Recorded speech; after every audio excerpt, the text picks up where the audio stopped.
privilege everywhere and my ethnicity when I've lived abroad, and therefore has influenced my sense of security in public and in private life. I want to touch on this issue of class through a couple of instances that I've experienced.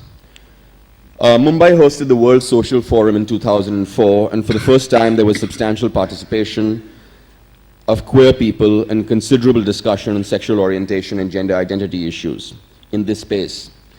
An incredibly talented group of transgender performers from the Philippines, if I recall correctly, held a cabaret as one of the cultural events of the forum. One night, a party was organized by a nightclub, by Gay Bombay, a gay men's social support group in Mumbai, at which the transgender performers put on a spectacular performance. Soon after midnight, the police came knocking and the party had to be shut down. Quite a few of us wanted to party on, and I told those I knew who were present to come across to my apartment for the revelry to continue, probably a good 30 to 40 people. An acquaintance asked me whether the performers could join us. They wanted to unwind from the stunning but strenuous show that they'd just put on. I hesitated and finally said nothing. My silence didn't mean consent. In my mind, what churned was, will they come in their costumes? And if so, what might the neighbors say? All of whom were probably asleep in my middle-class co-op. I'd interacted with several hijras over the years at the NGO I worked at, but this was my class privilege rearing its ugly head in an unexpected context. Me, who was himself queer, queer-friendly apparently, and welcoming of all stripes. One morning some years later, I was at my desk in the NGO I worked at. We focused on providing legal aid and undertaking advocacy on HIV-related issues, which included working with people living with HIV, queer people in all their diversity, sex workers, others. Many visited our office for legal aid on a daily basis. We had cramped quarters in the heart of Mumbai's congested financial district, where the entrance and exits spilt onto a road bustling with chaiwalas, photocopy shops, stationers, and a wonderful Irani bakery. I oversaw operations of the organization and supervised staff there. One of the staff was Daksha Ben, who cleaned the office during opening hours for the past decade. She was middle-aged, a mother of grown-up children. That morning she told me in Gujarati, "Sahib, tame jara bahar avso. Do you mind stepping out for a bit?" I thought, uh-oh, there's some conflict between her and other staff, and it's going to require some sorting out. The office was tiny. Sometimes such discussions happen just outside on the street for purposes of privacy. I stepped out with Daksha Ben, and as soon as I did, and to my utter astonishment, she introduced me with a clear thrill and coyness to a person, saying that she'd like me to meet Mara Mitra, my friend. The friend was a large safari suit-clad, manly woman with a crew cut, a tempo driver by profession, and clearly the current love of Daksha Ben's life. I think of this moment often. It was one of the most satisfying among many that I had on that job. Having seen the goings-on in office, Daksha Ben had found comfort and probably validation in sharing this deeply private and deeply tender aspects of her life with me. We came from universes so acutely separated by class, but we had this wonderful commonality that she knew and I discovered that day, our queerness. She was telling me that we had ties that bound us, albeit unintangible. To me, she was also making a statement, probably unconsciously, subconsciously. This is who she was in relation to larger society and the polity, that the personal was political. These anecdotes are meant to illustrate a couple of things which this conference will hopefully contemplate and debate in the next few days. One, that our understandings of gender and sexuality cannot be static. We live and we learn about ourselves every day. And two, that these understandings are imbued with issues of class, culture, religion, and our relationship with the body politic, all of which have to be part of the discussion.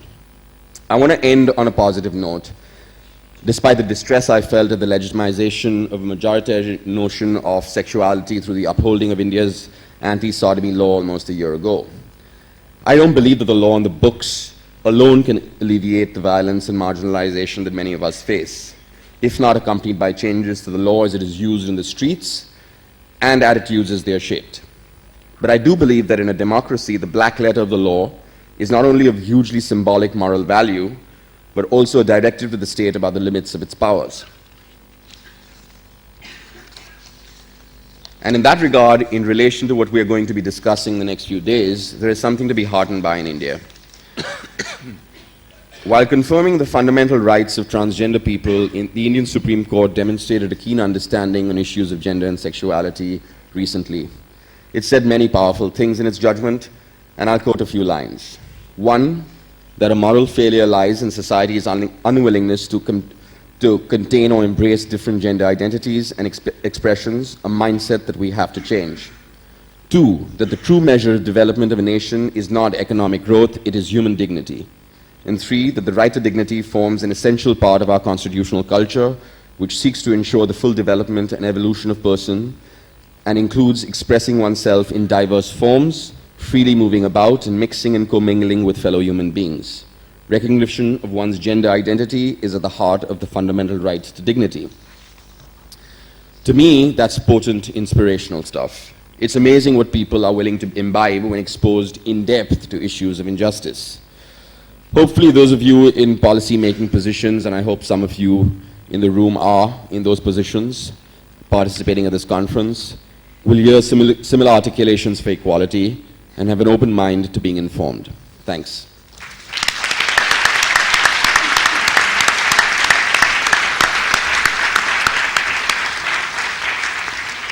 Great. Well, many thanks for that, Vivek.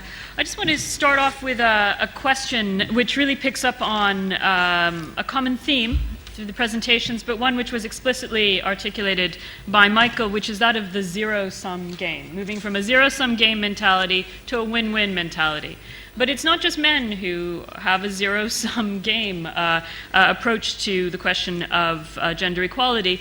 In particular, I'm sure everyone on this panel has experienced it, that you also find these attitudes amongst some women, in particular women's rights organizations, who are highly resistant to engaging with men directly and see it as somehow as a loss almost of their privilege, in fact, in some respects within the field.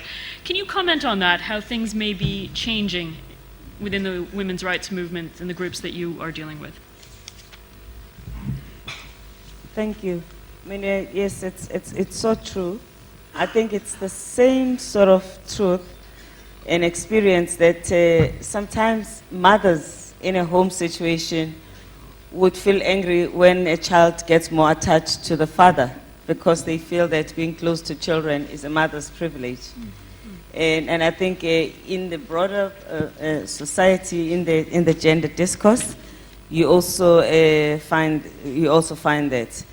So I think the same energy that we need to put into convincing men that this is not a zero-sum game is actually, that argument is valid when it comes to women. I think it's changing.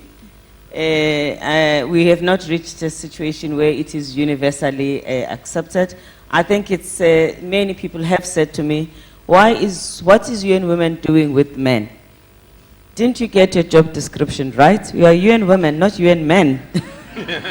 So I deal with that. But I mean, you can never break the mold without breaking it. And I think this is what we have to do. And one gets the vocabulary to deal with that narrative in situations like this. Just sitting here, so many ideas and ways to advance the argument have already been shared. And I think I'm learning how one deals with that. So it's just a continuous journey. And I would add, you're also the UN entity for gender equality. So I think there's a reason that we're there. and I think that's perhaps one of the challenges. I think we're quick in this field, and even the name of this event in MENengage has the challenge of affirming a notion that we're creating this separate space for the work with men and boys. And I think I think there's a useful self-reflection that is going on throughout this event, and even how we structured the presentations, et cetera, to say this is not about celebrating that somehow we've created this new field of work with men. Feminism was always about work with men, even if we knew it or not. And so I think what we're trying to say is, look, if it's about gender justice is the core of it, it should be less about the identity issues of does an intervention, does a program, does a policy talk about men and women, but talks about the equality, the justice, the equity issues that are part of it. That sounds really vague. And so we end up calling these things Men Engage or giving them names of girls, boys, etc. But I think if we keep in mind that's what the justice issue is at the end of the day, there's no way that it can't include all of us. I know that sounds a little too noble, but anyway, that's the idea. I'm going to wait. Oh, I'll wait. okay. Yeah. But Vivek, I mean, it would be interesting to talk. I mean, you've talked about essentially men who have sex with men, but also whether you find any resistance or any difficulties in dealing with women's groups that are looking at alternative sexual orientations, because we do find some of this tension actually in the Arab region from time to time. Have you ever encountered it in your own work? Okay, well, we'll come back on this point. Actually, one of the questions I did want to unpack here, and it's come out of some of the images data, Gary. Very often when one talks about, particularly in changing laws around gender equality, there can be pushback from men who sometimes argue, or indeed also from women who argue that this is somehow a Western construct. That this is somehow not reflective of our traditional values and norms. Again, how do you actually turn that around? How do you, in a sense, indigenize the argument to show that it is actually coming from the ground up? This is not an imported notion. I think we did hear this in quite a few countries of, this is an outside idea cooked up in rooms that look like this in the UN, for example.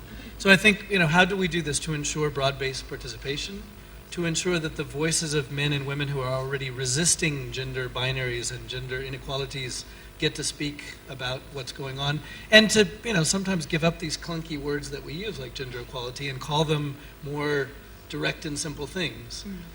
So we can certainly find lots of questioning of, and I think Michael illustrates this quite well, of how we get men to talk about things that don't work well for us in this current gender binary and these rigid notions, coming up with the words that communities and men and women talk about, and using those to question rather than using our kind of normative language around gender equality. Then we can talk about, yes, we believe in a certain amount of justice. We want things to go well for our children. We want good sex. It gets better if we do it this way. I think if we talk about it less in our, you must use our language to talk about it, I think we get more interesting conversations.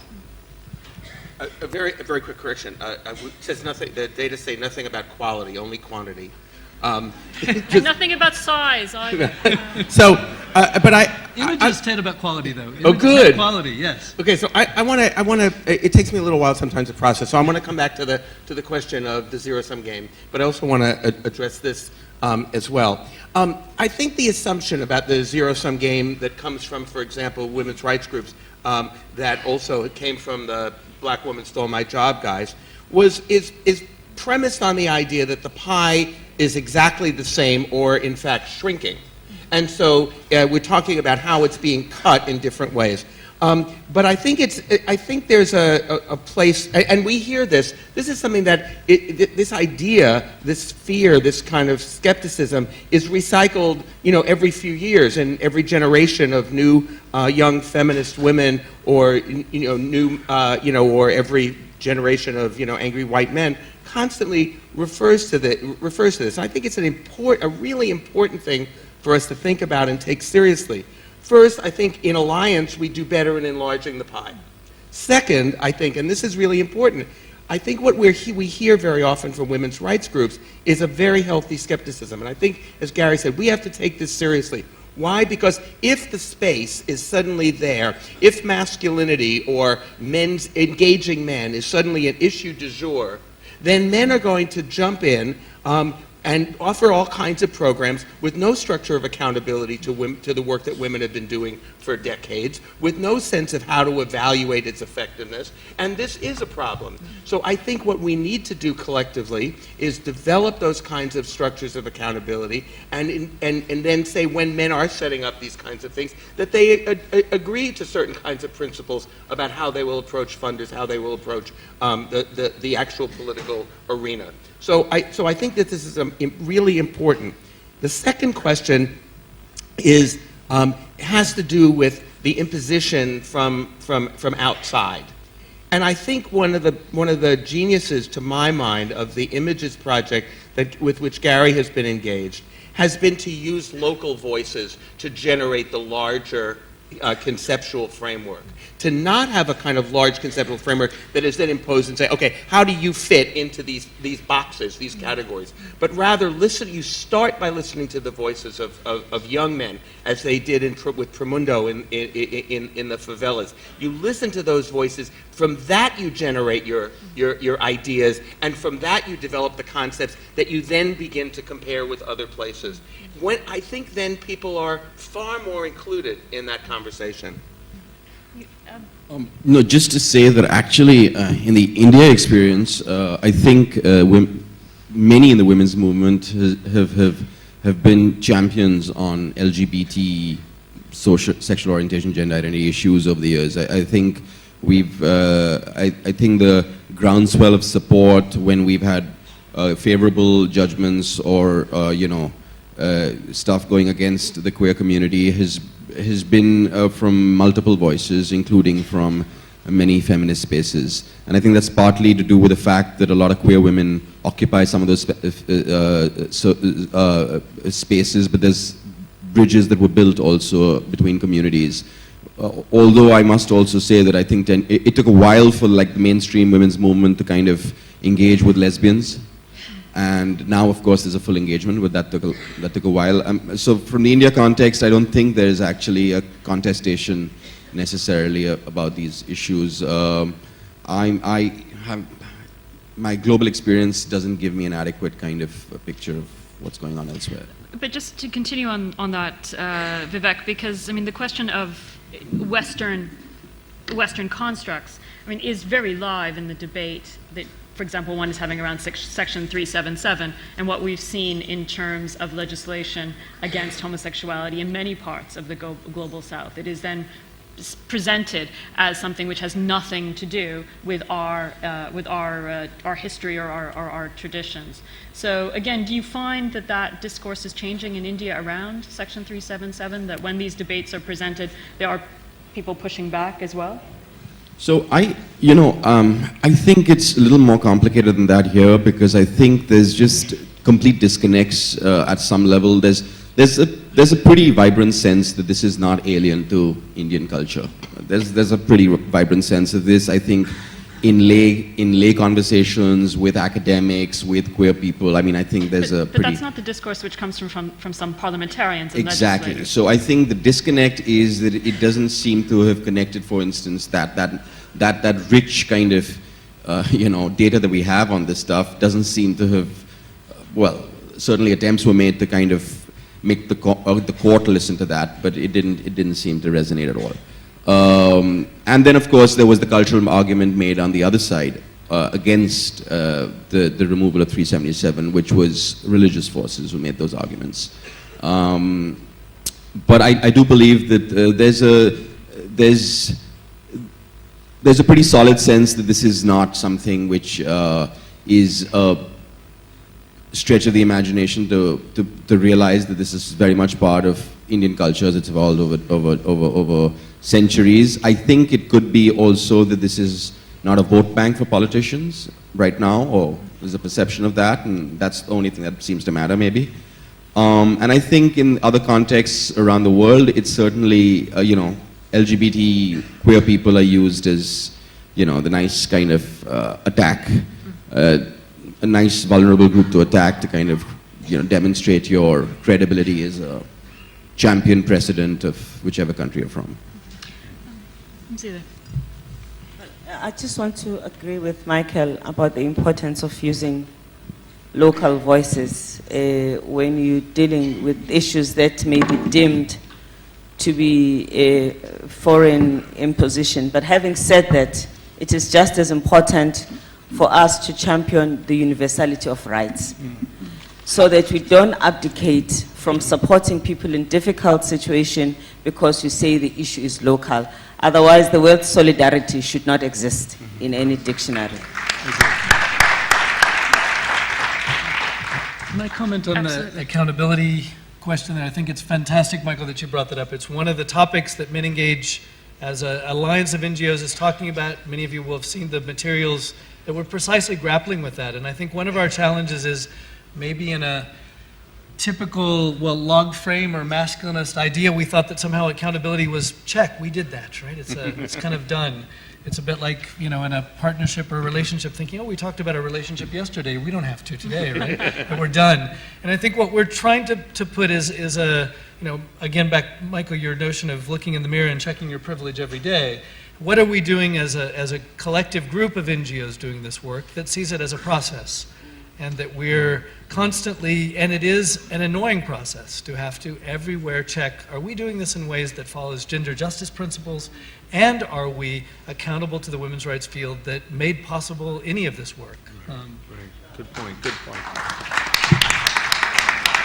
I like that image of checking your privilege in the mirror, but I like to think of it as the rear view mirror, that your privilege may be larger than it appears. I just want to... Good line. This is... we only have a couple of minutes left, but I don't want to finish this session without bringing up a key issue for us in the Arab region, but in other parts of the world as well, which is the role of religion. And we talk so much about the role of religion in shaping women's roles and ideas about women's rightful place in society, particularly religious fundamentalisms. But of course, fundamentalisms also shape ideas about masculinity and men's roles. Can you just talk very briefly about some of the successes that you may have had in engaging with religion, religious groups, religious leaders, and also religious teachings with individuals to get them to shift attitudes towards male privilege, men's and women's roles? I think for me, one of the greatest moments was in apartheid South Africa, because religion played a significant role in addressing both race and gender, which we always tried to pull together. So you needed to bring out religious scholars that can argue from an informed position about how religion was being used against the interest of those that were oppressed. In many cases, and I think this is what we need to do much more when we are dealing with extremism that we're dealing with in the world today, is really to encourage progressive scholars of religion to come out, so that you are able to do that with the strongest possible voices, so that it's not just the usual suspects like you and me who are making the argument, but you actually get a mullah and a person who is a man or woman of the letters to actually argue with the counterparts. And I think maybe this is where we've been a bit slow. And we have identified that in UN Women as an important constituency as an important constituency, together with traditional leaders, and of course men and boys, young people, and the media as critical constituencies that we need to encourage and to bring, so that they can actually step up and help the fight. Yeah.